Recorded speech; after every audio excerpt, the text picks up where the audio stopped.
Welcome to the Murder Media podcast, where we analyse and overthink true crime. I am your host, Dr. Stella Marie Gaynor, and you can follow the project over on Instagram at murdermedia81, that's the numbers 81, and over on Facebook. How is everybody? It's been a while. It feels like forever since I last sat down and did this. It was October?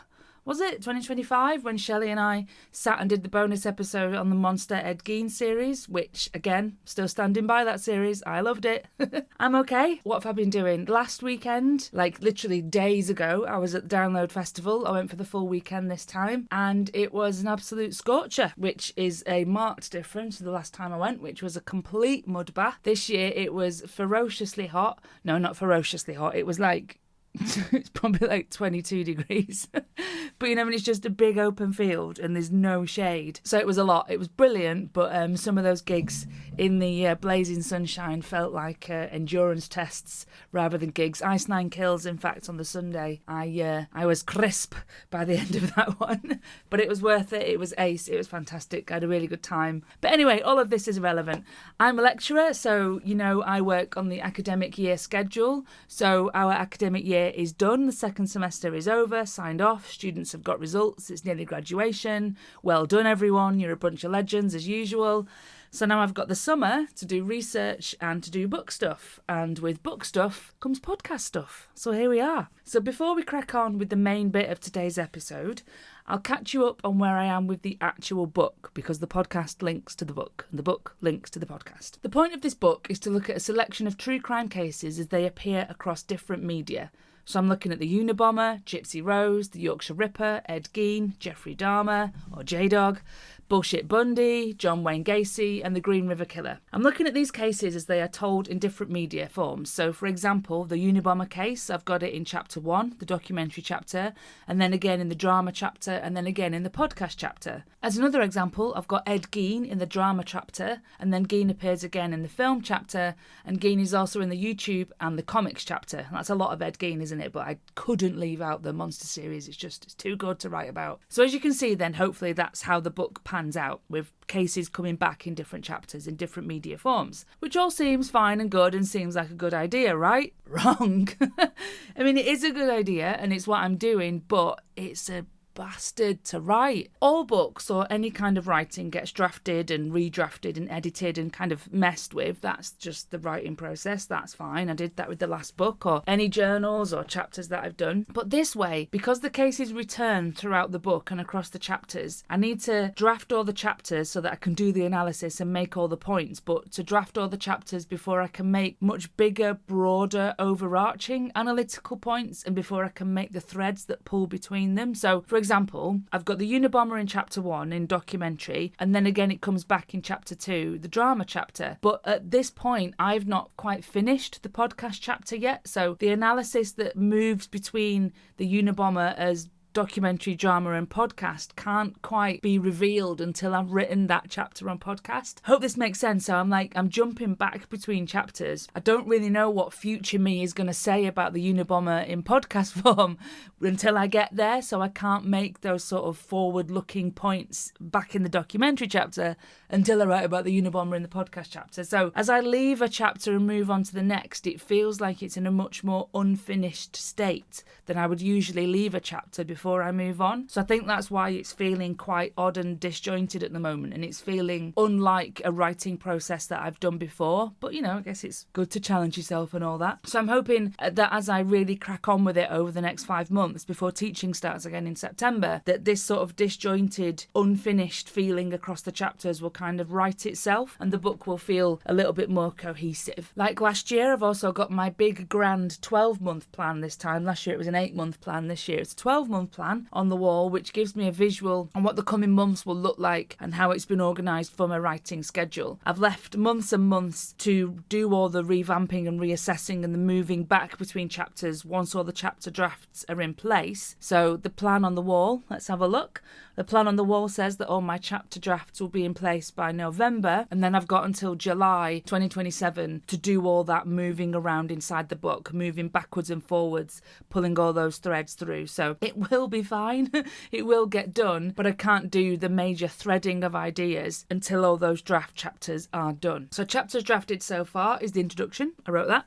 The documentary chapter is done, drama, film and Netflix. I've nearly finished podcast chapter, and then the YouTube and comics are left to do, and then the final conclusion chapter I will do very close to the end. After that, what's left is the harrowing, terrifying and completely soul-destroying job of checking and adding all citations and bibliographies. I do leave that to the end, which might seem a bit mental, but I find that going through it, I've kind of come a cropper with that in the past, where I've put citations and bibliographic references in, and then in the editing process I've taken those things out, but I've not taken them out of the bibliography. So it suits me to print out my chapter drafts and go through and highlight all my references and citations and then pull together a bibliography. I think either way it sort of destroys your soul, but that's the way that I'll do it. I'll do it all at the end, and then I email it all off to Texas University Press as the finished manuscript, and I sit and I await their comments, and that bit is scary. That's genuinely terrifying, because that's what if it comes back and they're like, Stella, this is dog shit, what are you doing? I hope that won't be the case. I hope I've got enough writing experience now that there'll always be edits, there'll always be changes. The peer review always sends back some suggestions, additions, things like that, and that's fine. It's just you hope that it's not, that the last 2 years haven't been completely wasted. Anyway, enough with the gibbering terror. Let's get on to this episode's subject. I had a few ideas for the third series of the podcast, which is good, isn't it? Bits of true crime media that I've watched in the last year or so, older stuff that, that's perhaps too old to go in the book or is just not part of my selection of cases, and then the various media text, which for a multitude of reasons got dropped from the final list of the book. I'm sure I said last series that I had cut out some case studies, adding in some new ones, because as writing a book takes so damn long, new media is released that's too good not to put in. So the Ed Gein Monster series, for example, I ditched the Dahmer series for the Ed Gein one, or media conditions shift. So for example, in the last few months, Netflix have started putting podcasts on their platform. My Favourite Murder and The Last Podcast on the Left are now available on there, which is like, come on, Netflix. I'm trying to write about podcasts as in an industry that as I understand it. Like, stop fucking with it. So scholarship on podcasting has for years now been kind of grappling with what a podcast even is, and then it went, it became more visual on YouTube, and now it's on Netflix. So those industrial waters are very muddy, and we all know that I love industrial conditions, and Netflix just keeps stirring the pot, which is doing my head in. So as I've come to the end of the podcast chapter, I've had to adjust it in the wake of Netflix changing the podcast conditions. So anyway, I was supposed to be getting on with this episode, got distracted again. So yeah, third series, case studies that got dropped. I dropped the Dahmer Monster series for the Ed Gein Monster series. Dahmer is out of the drama chapter, Ed Gein is in. Dahmer has other two case studies, a film, My Friend Dahmer, and the Dahmer Tape, so don't worry about J-Dog, he is in there. But what I thought we'd do today is take a little look at some of the stuff I would have said in a sort of let's have a look at what you could have won if the Dahmer Monster had stayed in the book.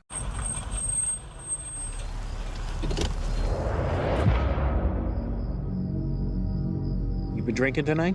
Oh, I just had a couple beers. What's in the garbage bags? They're the clippings from the yard. You're 18, is that right? So you got your whole life ahead of you. And I'm not gonna fuck that up by arresting you tonight, okay? Drive your ass home.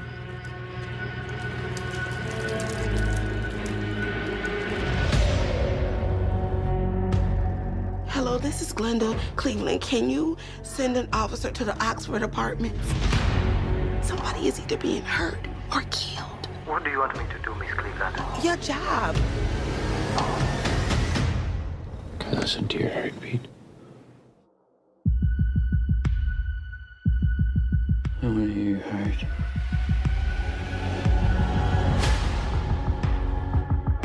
You need a second chance. And this is your lucky day because I'm going to give it to you. And on the other side of this, hopefully, you will have learned your lesson and you'll get your act together.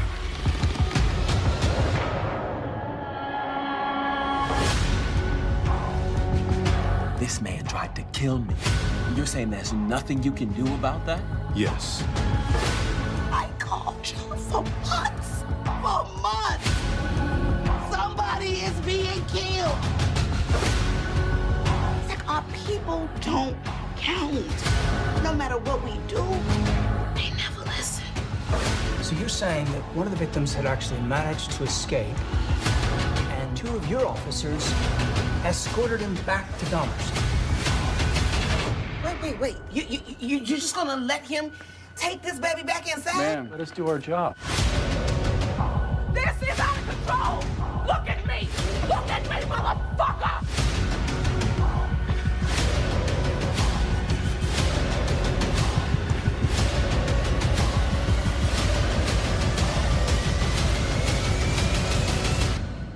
I know.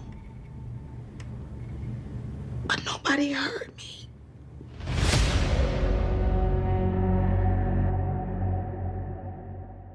True crime drama is a bit of a paradox. The word true in true crime is already doing some very heavy lifting. I think we've talked about that in the past. And as the drama bit of true crime drama suggests, that it's fictionalised. It's dramatic storytelling. So those two things together are in quite a lot of tension. Jean Murley says true crime dramas, quote, make use of real stories for plot, end quote, picking and plucking characters and actions from real life events to make coherent narratives. Crime drama from decades past did a particular kind of cultural work. It reinforced law and order. If you think back to really old stuff like Dragnet, which started on the radio, and to stuff like CSI, both of these do use real cases and then a lot of dramatic license. And they, amongst other true crime dramas, lean into varying degrees of propaganda. And as David Schmid says, quote, cheerleading for the FBI, end quote. Jean Murley expands on this, talking about how true crime drama makes the boring, laborious work of science and investigation, makes it kind of sexy and interesting. This is kind of known as the CSI effect, a well-documented phenomenon which has skewed how people think forensics works. Certainly how people think that it's always 100% concrete evidence, and how fast the process is. It's actually affected actual court cases. True crime dramas like the Monster series on Netflix are, as Yvonne Tasker says, quote,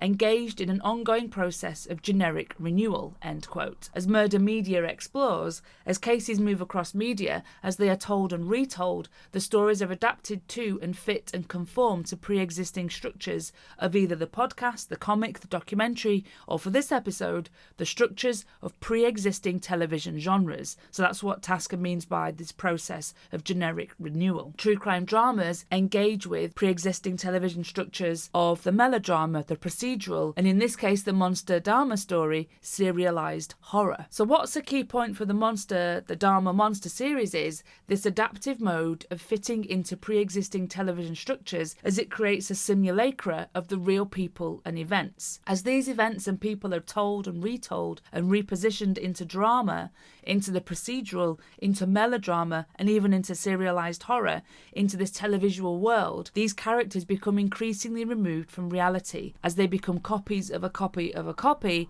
a simulacra, they start to verge on the mythic. They become so far removed from the original that they almost stop being real. I know I've said before that Ted Bundy has become kind of this mythical character. The same goes for Jeffrey Dahmer. So I don't want to wander too far into the weeds of simulated reality and Baudrillard stuff. Don't worry, I'm not going to do that. But this notion of copies, ever distanced from the real, becoming mythologized, is what's really useful here when we look at Dahmer Monster series. I'm going to call it Dahmer Monster, I think, for the rest of this episode. I can never remember which way around it is. Is it Monster the Jeffrey Dahmer Story? Is that what it's called?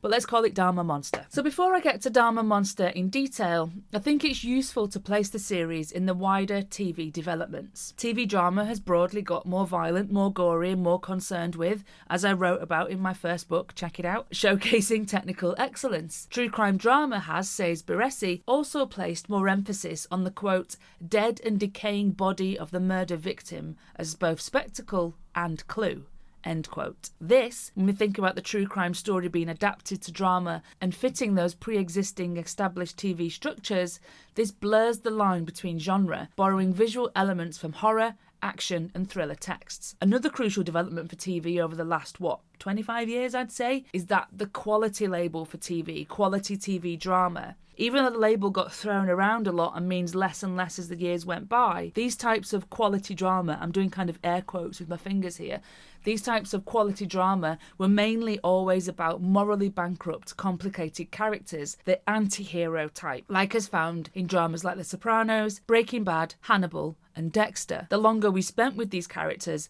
the fonder we grew of them, despite all of them being total arseholes. I mean, the reason I gave up on Breaking Bad was that every single person was a complete twat. Not that I need a TV series to have clear, good characters, but I was like, come on, give me something, someone to root for when I was watching Breaking Bad. And don't tell me to stick with it and finish a series, I can't be arsed. I gave up on it because everyone was just awful. And if we think about Dexter and Hannibal, which are perhaps more related to Murder Media, here are two series where we root for the killer. We want them to evade capture. There's even a Hannibal cookbook, which I must get my hands on because apparently not all of it is meat. Anyway, Brett Robinson said, quote, audiences identify with serial killer characters because their stories are crafted to depict pertinent themes and issues relating to what it means to be human and the cultural anxieties associated with that time period, end quote. And that cultural anxieties thing comes from horror as well. Oops, just bashed on my microphone there. Shall I say that again? No, let's leave it in. Sounds authentic.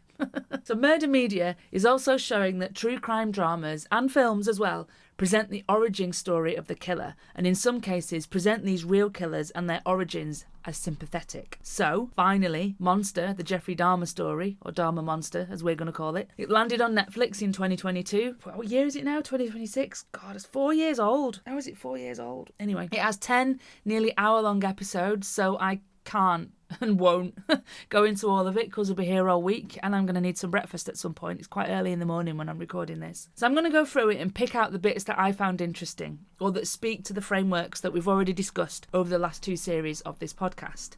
I made notes as I watched it, so let's go through them. So I should say that first, yes, I really liked this series.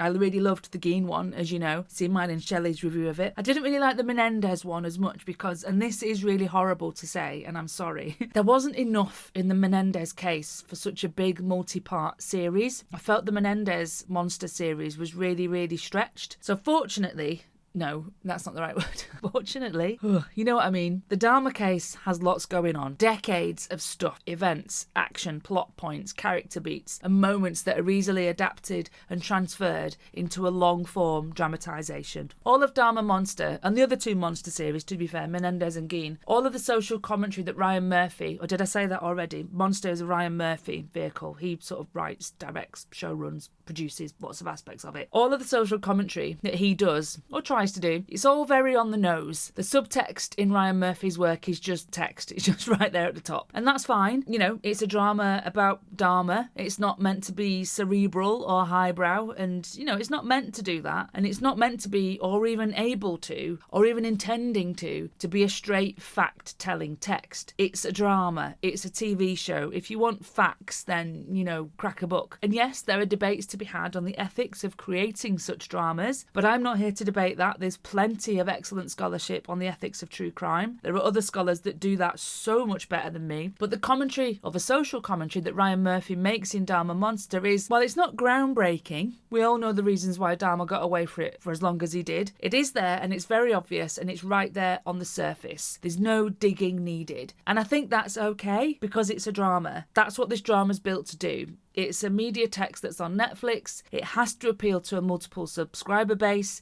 It has to, for want of a better phrase, be unsophisticated. It has to have broad appeal. And broad appeal is key, I think, to the analysis of Dahmer Monster. This might seem odd, given that Netflix and its brand was cultivated on personal and individualised experience and niche content. But all Netflix does is offer an illusion of choice. Now, I'm not bad-mouthing Netflix here. I'm just sort of explaining what it does. It gives you the sense that it is personalised and individualised, but it is all an illusion. So Netflix, as I might have said before, I'm losing track of what I've said in past episodes, but that's good, I suppose. It means that there's lots of content that I've made, but I'm like, did I say this in a podcast? Did I say this in a conference paper? Or is this in the book? Or is this just something that I've banged on about at work? I don't know.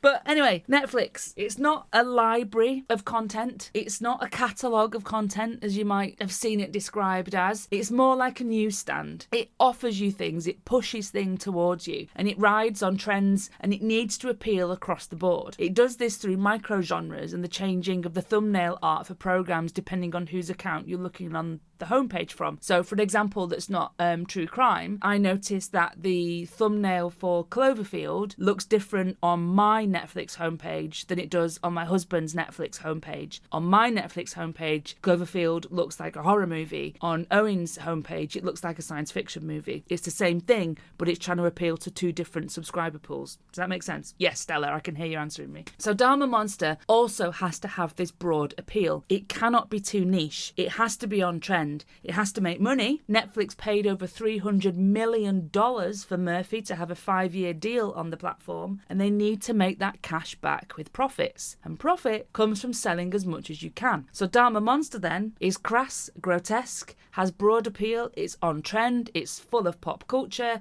it's social commentary that's not about to shatter anyone's worldview. So Murphy's social commentary. Episode 1, which is just called Episode 1. The rest of it all have titles. I don't know why Episode 1. Episode 1, just called Episode 1. It opens in Glenda Cleveland's apartment, who in this series, not in reality, I know, you don't have to correct me, lives next door to Dahmer. In the real world, she lived across the street, I believe. So it opens in Glenda's apartment, played by the wonderful Neicy Nash. So her TV is on, she's watching the news, and it's a real news report playing on her TV. This real news report is played into the diegesis, in a palimpsest, if you will. Go back to my episodes on comics if you want to know more about the true crime palimpsest.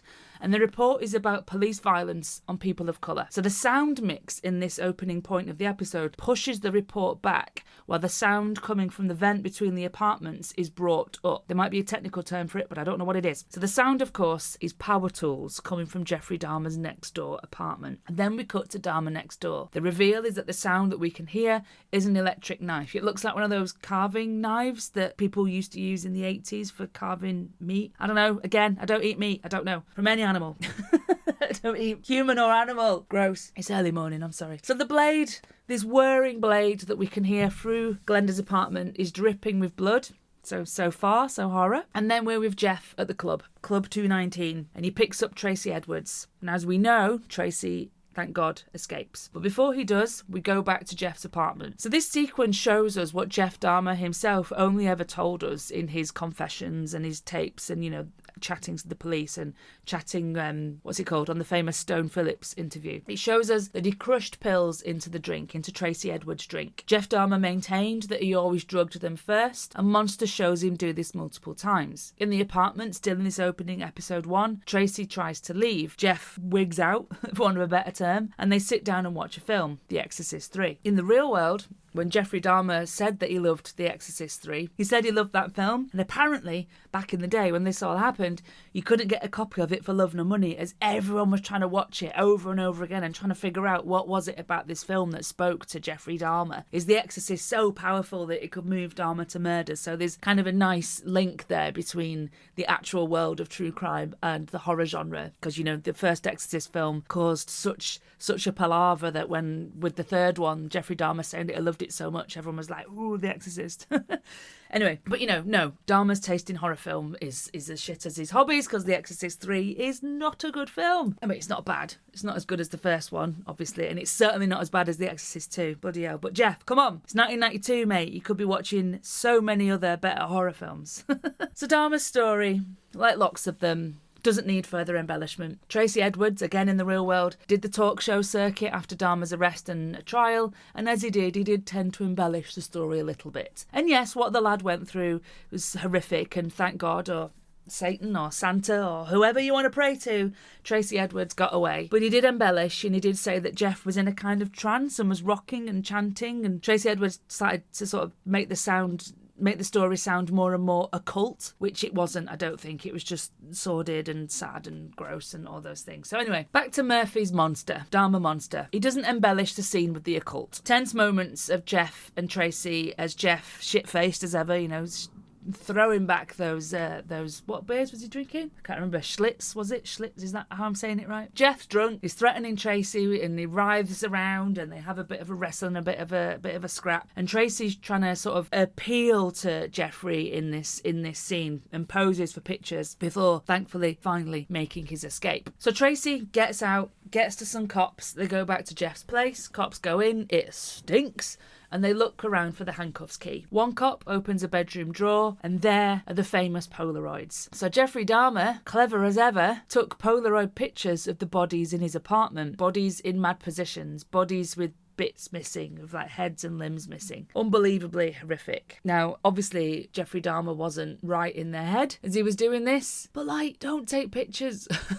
What are you doing? It's just evidence, dude. So Dahmer Monster has, in the murder media world of recreation and reconstruction, recreated these Polaroids. In the scene, our cop leafs through them, and the camera stays on 3 of these pictures as he goes through them. The first picture that we see, I think, might have kind of been made public anyway, as it looks familiar. Now, I've seen it, I know I've seen it, and I can't remember in what context I've seen it. I don't know if I went to look for it or not, and I can't recommend that you go scouring the web for these pictures. Please don't go and find them, they are horrendous, but I have seen at least one of them, so I did recognise it in this recreation. In the scene, the cops leafing through these pictures, and the realisation dawns that it's real, and Jeffrey Dahmer says in this scene, it's just gay stuff, knowing full well that the cops are violently homophobic and that the cops might put the pictures down and walk away. So here we get Murphy's social commentary. We don't know for truth that Dahmer said that in that moment, that he said to the policeman looking through those Polaroids, it's gay stuff, but putting those words in his mouth at this moment, Ryan Murphy shows us that Dahmer knew to discourage the police interest by labelling things as gay stuff, as then in the Monster series later explores,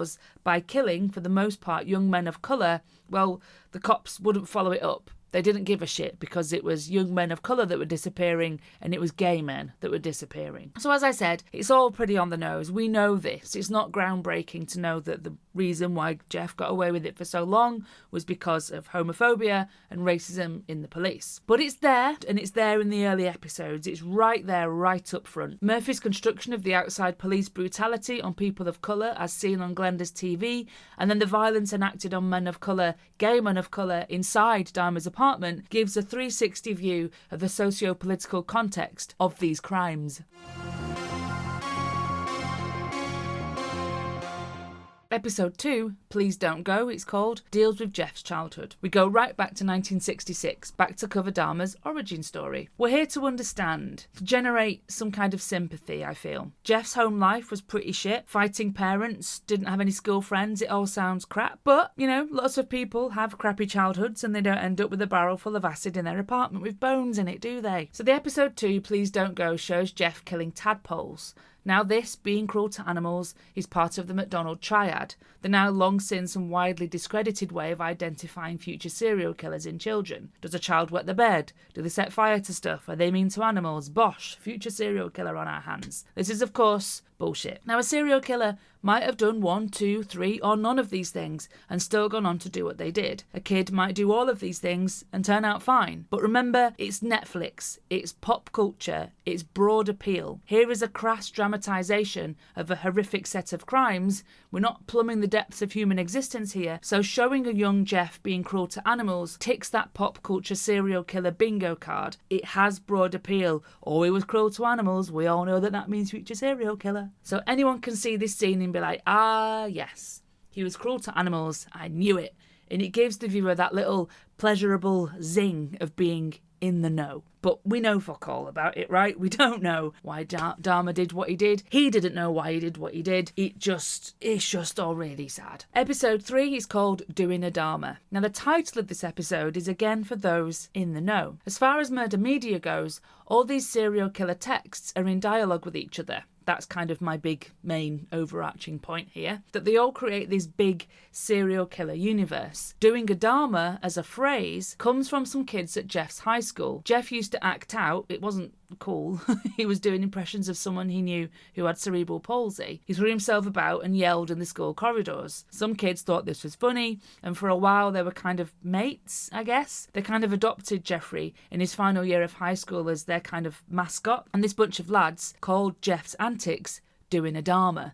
They would dare him to do it in the library, in class, and the local shopping mall. Now, none of this is explored in Dahmer Monster. It is explored in the comic My Friend Dahmer, created by Durfback Durf, who went to school with Jeff. And it was Durfback Durf, let's just call him Durf, was one of the small group of kids who kind of befriended Dahmer in that final year of high school. And it's obviously explored in the film adapted from the comic My Friend Dahmer. So, calling this episode Doing a Dahmer, when the episode, while showing a little bit of school at the start, doesn't show these act-outs, these palsy impressions. If you've read My Friend Dahmer or you've watched the film adaptation, then you know what this phrase means. It's also never uttered in this Dahmer Monster episode, but it does, again, reward those in the know. The small bits of Jeff at school that we get and the episode title are working as transmedia narratology, bits of the story in separate media texts as installments in this wider Jeffrey Dahmer universe. The episode also has some interesting, troubling shots of Jeff when he's left home alone. In the story, Jeffrey Dahmer is left to live at home on his own. His father has left Lionel Dahmer. I have plenty of opinions on Lionel Dahmer. What a piece of work he is. Anyway, and then Jeff's mother leaves, Joyce she's called, and she takes the younger brother, David, with her. For the last few months of high school, Jeffrey Dahmer is left home alone. He's like 17, 18 years old. I mean, it's a shitty thing to happen, isn't it? But you know, there's no excuse for what he went on to do. But as far as anyone's concerned, leaving a kid home alone, a troubled kid as well, like, come on, it's shit. Dahmer Monster, this episode, shows Jeff drinking alone and lifting weights. Jeffrey Dahmer in this series is played by Evan Peters, an objectively attractive man. Now, Peters gives an incredible performance in this series, but he is an attractive guy. And as Jeffrey Dahmer in these sequences, the young Jeff left alone and lifting weights, he's shirtless and he's working out. His torso is lit from above, which accentuates the muscles on his body. He's kind of glistening with sweat, and the camera slowly pans up his body. So it's interesting here then that Murphy makes Jeffrey Dahmer hot. It's even more interesting when we look to the fan engagement with the Monster series, especially on TikTok. So Evan Peters is a good-looking guy. He already has a fan base. Evan Peters as Dahmer, still hot and still being treated as such on social media. Evan Peters as Dahmer being sexualised on social media because he's sexualised here in this series with these shots of his sort of sweaty, glistening, muscled body. The same thing happened again with the two actors who played the Menendez brothers. Lots of posts on the socials about how hot they are. So the lines here, again, that sort of the ethics of it are very, very blurred. So this episode, Doing a Dahmer, ends with the murder of Stephen Hicks and Jeff disposing of the body. I'm going to skip forward some episodes because, like I said, there are 10. They're nearly an hour long. That's not to say that they're not worth watching. A quick mention, the episode that has Tony Hughes in it is a particularly difficult watch, I think. I mean, all of it's really sad. I think the Dahmer story is incredibly tragic, really, but the episode of Tony Hughes is particularly tough watch. But I'm going to skip forward to episode 7, which is titled Cassandra. We should stop here for a second and praise, is it Neicy Nash? Apologies if I'm getting her name wrong. Neicy Nash's performance as Glenda Cleveland. She's a wonderful actor and she has an incredible performance in this series, so it's worth mentioning there. She's fantastic. What did Jeff Dahmer do? Because I know he was doing something. Man, clear it out. Make a path. Coming through. I knew you was up to something, Jeff Dahmer, and I called y'all, and I told you over and over 1,000,000 times that something was going on, and you know what you did? Y'all did nothing. Nothing. Well, y'all motherfuckers knew. You knew. Sir, calm down. You knew this motherfucker was killing people. What y'all finding it? And what y'all gonna do about this young man? You see, he obviously needs to be taken care of. Ma'am, this is police business. If you just go back inside. I called y'all for months, and now you finally came, and it's too late. Y'all came too late.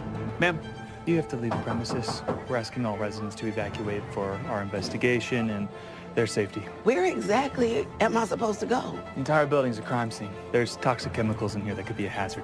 How many did you find? In Dahmer Monster, it's Glenda's apartment next door. In the series, I know she didn't really live next door, that we see the news footage.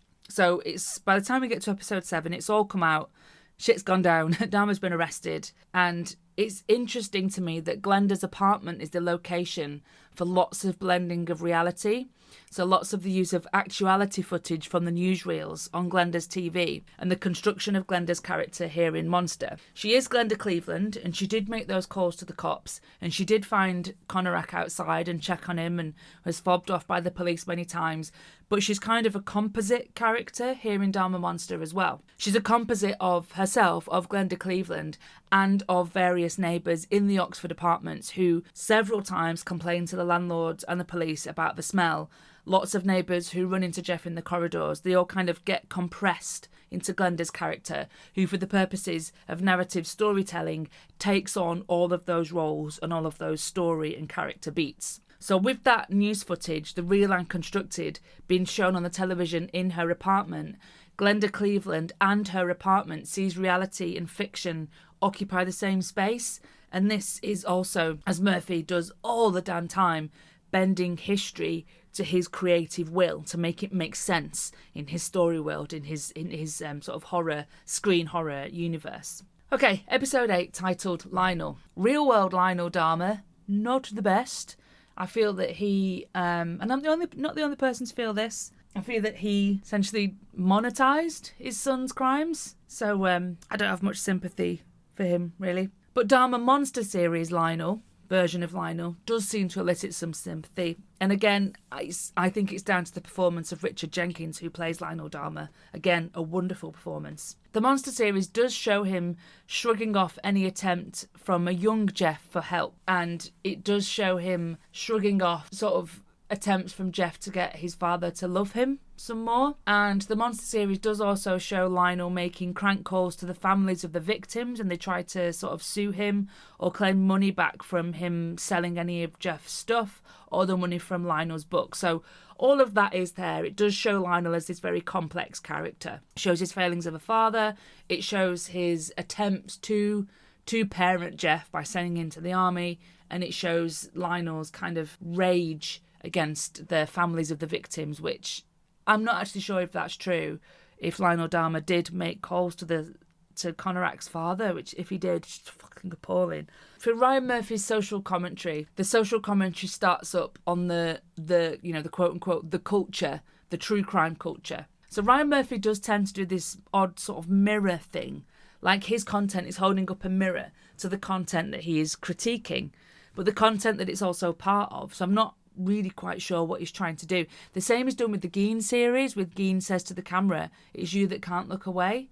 So I don't know, it's odd what Ryan Murphy's doing. It's that, are you slagging this stuff off but also making it? Like, what are you doing, Murphy?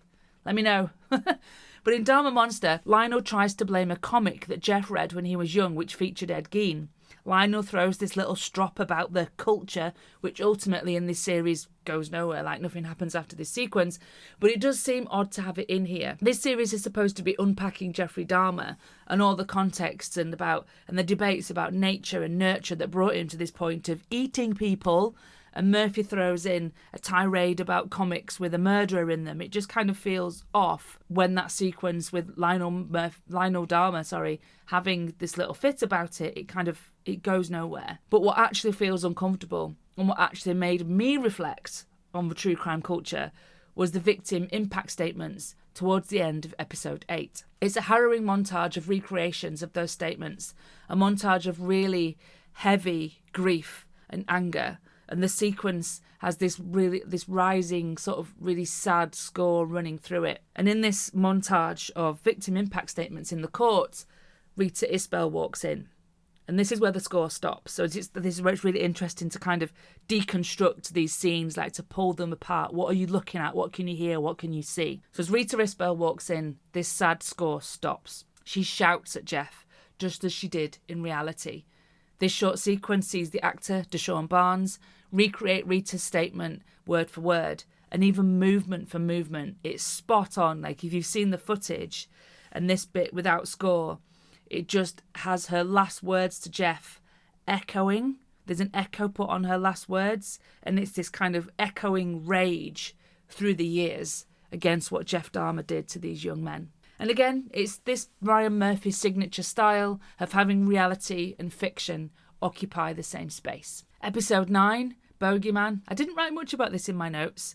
Jeff starts sending stuff back to its fans, and it's an interesting nod here to the sale of murderabilia. The episode leans away from propaganda. In fact, I think most of Jeff Monster Dahmer leans away from this propaganda. Like, none of the cops in this series look good, and rightly so. Dahmer Monster has turned away then from cheering for the FBI. Quite different from, say, how the cops were represented in Manhunt Unabomber. Remember that? That was the first episode of the second series of the Murder Media podcast. Go back and listen to it.